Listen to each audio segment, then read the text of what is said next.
ગુજરાતમાં ભાજપ સરકારના શાસનમાં વર્ષોથી થયેલી અનેક ભરતીઓમાંથી મોટાભાગની ભરતીઓમાં કૌભાંડો થયા છે. સાથે સાથે મોરબી દુર્ઘટના જેવી હોય, વડોદરા જેવી ઘટના હોય, આવી અનેક ઘટનાઓ ભાજપના ભ્રષ્ટાચારના કારણે થઈ છે. આવી ઘટનાઓ થાય એટલે ભાજપના નેતાઓ ચોમાસામાં જેમ ડેટકા બહાર આવે એમ બહાર આવીને બયાનબાજીઓ ચાલુ કરી દે કે કોઈને છોડવામાં નહીં આવે, ગમે તેવું તિસ્માર ખાશે પકડી લેવામાં આવશે, કાયદો કાયદાનું કામ કરશે. થોડી વાર માટે તો એવું લાગે કે જો ગુનેગાર પકડાઈ જશે તો આ ભાજપની સરકાર એને ગોળીએ દઈ દેશે, જો ગુનેગાર પકડાઈ જશે તો આ ભાજપની સરકાર એને ફાંસીએ ચડાવી દેશે. પણ વાસ્તવમાં એવું કંઈ થતું નથી. અને એમનું પ્રમાણ આ ભાજપની સરકારે જ આપ્યું છે. વિધાનસભામાં રજૂ થયેલા આંકડા મુજબ ભાજપની સરકારે સ્વીકાર્યું છે કે ભરતી કૌભાંડના 6 અને ગુજરાત યુનિવર્સિટી ઉત્તરવહી કૌભાંડના 22 આરોપીઓ હજી પકડાયા નથી.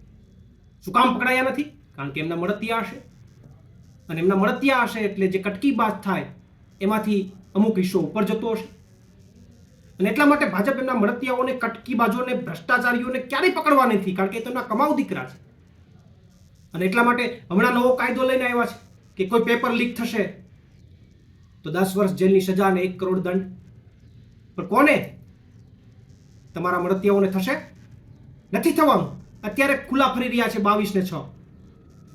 સાથે સાથે મોરબી દુર્ઘટના થઈ એમાં જે આરોપી છે એમને જે પકડવામાં આવ્યા છે એ અત્યારે જેલમાં રાજાશાહી ભોગવી રહ્યા છે એવું મીડિયા મારફત જાણવા મળ્યું છે.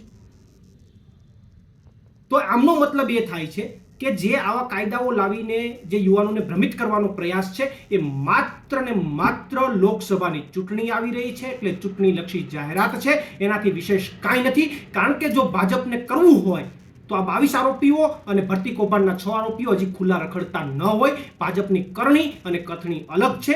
ગુજરાતીમાં કહેવત છે કે ચાવવાનાય અલગ ને દેખાડવાનાય અલગ. ભાજપના ચાવવાના પણ અલગ છે ને દેખાડવાના પણ અલગ છે. એટલા માટે આ જે કંઈ ચર્ચાઓ થઈ રહી છે, ભરતીઓની ચર્ચાઓ થઈ રહી છે, કાયદાની ચર્ચા થઈ રહી છે, માત્ર ને માત્ર લોકસભા ચૂંટણી માટેની એક ચૂંટણીલક્ષી જાહેરાત છે. પ્રવીણ રામ, ફ્રન્ટલ પ્રદેશ અધ્યક્ષ, આમ આદમી પાર્ટી.